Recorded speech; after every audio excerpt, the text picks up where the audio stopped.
I'd love to read something I wrote about last week.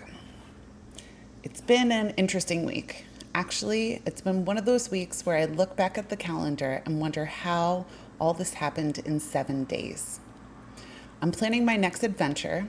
At the end of September, I'll be in Germany for the International Fair Trade Symposium before making my way through the Netherlands for a few weeks. If everything lines up, Vietnam may follow shortly after. Which brings me to why I'm making this video. I'm looking for introductions. If you know people building community in interesting ways, artists, researchers, cooperatives, repair cafes, clothing swaps, regenerative businesses, neighborhood organizations, I would genuinely love to meet them. One of the things I'm becoming more aware of is the workshops and retreats I want to facilitate already exist in pieces. My work isn't to invent them. It is to find the people already doing the work and ask if I can pull up a chair. So if someone comes to mind, send them my way. Now, it wasn't all exciting news this past week. I've started using rejection as a compass. With the number of seeds I plant, it's usually the thing that points me towards the next garden. This week I found out I wasn't selected for the Empire State Fellowship in Albany. Of course I was disappointed.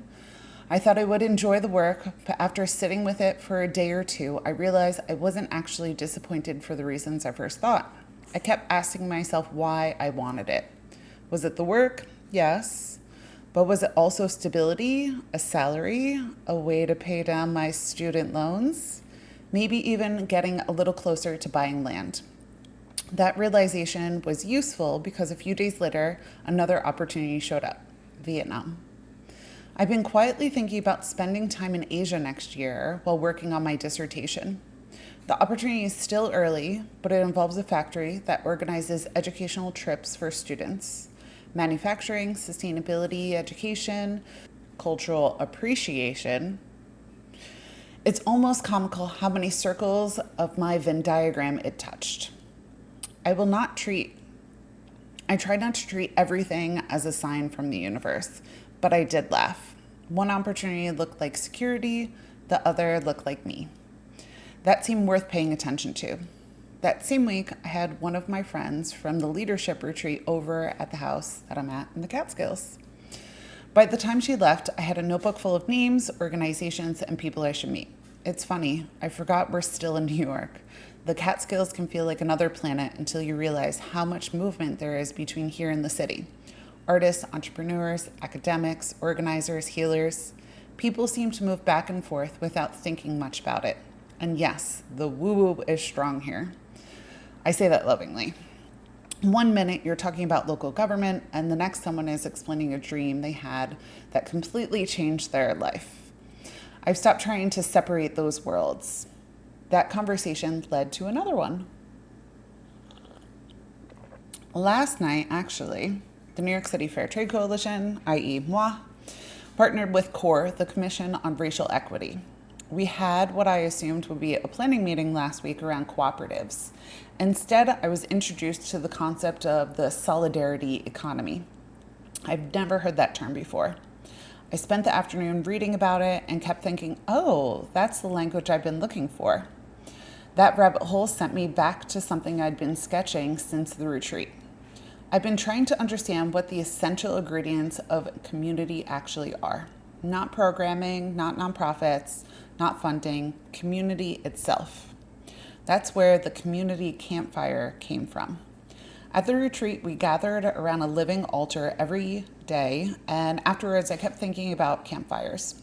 Before community centers and co-working spaces, there was a fire. Not a fire, but there was a fire. That everyone gathered. They gathered because there was somewhere to sit, stories happened, people came and went, the fire stayed. That's become a surprisingly useful way for me to think about the kinds of community I want to help create. Not communities built around a person, communities built around a shared fire. Around the same time, I received the final files for my new logo. I wasn't expecting to be emotional about the logo, but looking at it, I realized it had quietly become a map of everything I'd been thinking about this year.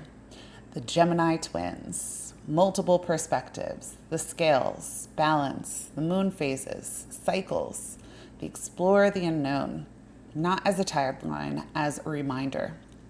Looking back over the week, I realized something else. For most of this year, I've described myself as being in hermit mode. That was true, but this week felt different. 3 grant applications, a new logo, Germany, the Netherlands, maybe Vietnam, Community Campfire, new friends, new introductions, a painting I suddenly wanted to make. None of those things happened because I had some grand master plan. They happened because one conversation led to another. One idea connected to the next. One seed produced another seed. When I zoomed out, I don't see a checklist, I see a web. But I think that's the work now. Not trying to control every thread, just continuing to weave. So I'll end where I started.